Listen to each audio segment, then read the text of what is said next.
Welcome to GetMoreSports.com. I am your analyst, William Whalen, and we are breaking down some of last week's action, including some of the upsets that we witnessed. And we are going to start with the SMU Mustangs, who start off the week falling to Cincinnati in Dallas at their home court, something that I did not predict to happen. I actually thought SMU would take care of business against visiting Cincinnati in that matchup. A low-scoring affair. Now, that was certainly something that shook things up a little bit, seemed to maybe put SMU behind the eight ball a little bit in catching up to Tulsa, who had been sitting atop the conference rankings going into the week. However, SMU bounces back and pulls off a quote-unquote upset of their own, if you want to call it that, by going to Tulsa and taking them out. This was a big bounce-back win for SMU. Not only does it put them in the position to really win this conference if they keep things up, as who knows if Tulsa can continue their winning ways despite that game against SMU that we referred to. But this puts them in position once again to contend for a position we thought they'd be in preseason. Nick Moore makes this team go. He's been absolutely fantastic and completely dominated the game against Tulsa. Tulsa head coach Frank Haith praised him after the game, saying that Moore played like one of the best point guards in the country. And when he's on, there's little doubt that he belongs in that conversation. He's not the household name that many others are around the country, like a Melo Trimble, D'Angelo Russell, Daylon Wright, names like that. But he is certainly the key to this SMU team to make all their length, all their athleticism, one cohesive unit. SMU trending up right now. I like what they showed this week despite the home loss. Cincinnati is a tournament team.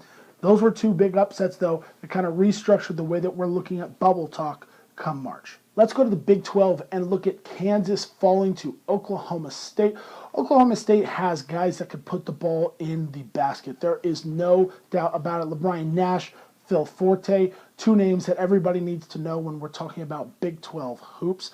What I look for in these types of games is who's going to step up and make the big plays. They certainly did. Now, Kansas has looked vulnerable at times this year. However, this is a resume-building win for the Cowboys of Oklahoma State. It's something that they desperately, desperately needed to boost their resume. They were probably sitting on the right side of the bubble anyways, but this certainly helps their cause and continues to show what they can do when they're on their game. Let's stay with the Big 12 and look at what the Baylor Bears were able to do in Morgantown in wiping the floor with West Virginia. Rico Gathers was a man amongst boys in this matchup. On the boards, in the points column, he did a little bit of everything. This was an extremely impressive win for Baylor, who had yet to be very impressive on the road this season. Now, they've been very tough at home, just like college basketball is supposed to be. The road is a different story, especially in conference, especially when you're traveling from Waco, Texas to Morgantown, West Virginia. And the Mountaineers are a tough team. They're a scrappy, full-court press, Bob Huggins type of physicality that he brought when he came to Morgantown, when he was at Kansas State, when he was at Cincinnati before that. Baylor, you've impressed me. I'm starting to trend up about you. I talked about you a little bit in the podcast. You are really showing everybody that you are kind of in that second tier, if there is a second tier, of the Big 12, right with everybody like the Oklahomas, like the Iowa States. I still believe that Kansas is the cream of the crop in this conference. They've been the most consistent. However, with that next set of teams, you're talking about a number of teams that would not surprise anybody by making a run to the Elite Eight. And that's what Baylor showed. They can win tough games. They can dominate very good teams as well as pick up wins in close matters against good teams. So what I like to see is Rico Gathers continuing to do what he does. Scott Drew, you've got things going on a little bit down there. The 2-3 zone. Taurean Prince off the bench has been extremely effective for this group. He can hit the outside shot. He can slash to the basket. Certainly hit the offensive boards. Baylor, buy some stock in them right now because I like what I see. Let's go to the Big Ten real quick and talk about Maryland being demolished by Iowa on the road. This was a really difficult road stretch for the Terps, and they did not fare extremely well. And of course, it culminates in a dismal offensive performance in Iowa. Only 17 first half points. Melo Trimble, the only person on the team that scores more than 12. The Terps have some things to figure out right now, and it starts with Jake Layman. really who was the second runner next to Trimble. Of course, Des Wells is a name as well. But Layman was the X factor for this team in his ability to stretch the floor and score off of the bounce. He has very much struggled recently, and the Terps are not going to get right until he does. He did not show up offensively on this road trip, and that is unacceptable. That cannot happen going forward for this team. Now, is it ready to bail on the Terps, or is there some reason to have some faith in them going forward? They do get a rematch against Indiana this week.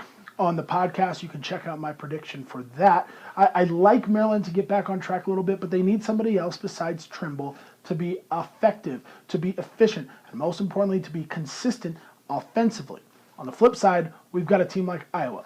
Iowa is shown to be extremely, extremely difficult at home for a half. Now, they did get outscored in the second half against Maryland, but obviously building up such a lead, it did not come back to completely hurt them. Iowa's an interesting team come tournament time because they can hit the outside shots, sure. They have that steady guard play that we've kind of come to expect out of them, but most importantly, they're long, they're active on the offensive boards, they're active on the defensive boards, and they're tough. This team really takes after their head coach, and I like the personality that they show. They can definitely get to the free throw line as well. I'm not totally sure if I'm ready to buy stock in Iowa in terms of a deep tournament run. However, with the right matchups, they could certainly do some damage. And Maryland, don't panic too much yet. The Terps still have great guard play. They still have a chance to really turn things around and finish among the top three in the Big Ten Conference. Let's wrap things up with the VCU Rams. This team has now lost 2 conference games in upset fashion.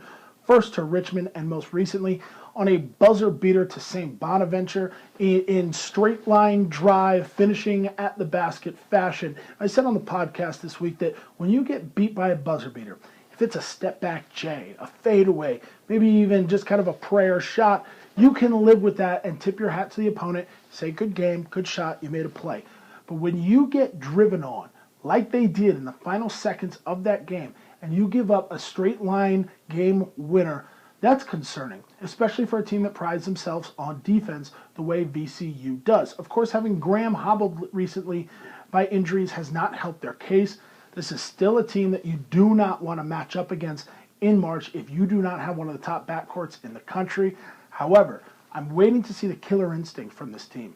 Their RPI numbers, their KenPom numbers were off the charts coming into conference play. They're starting to dip now.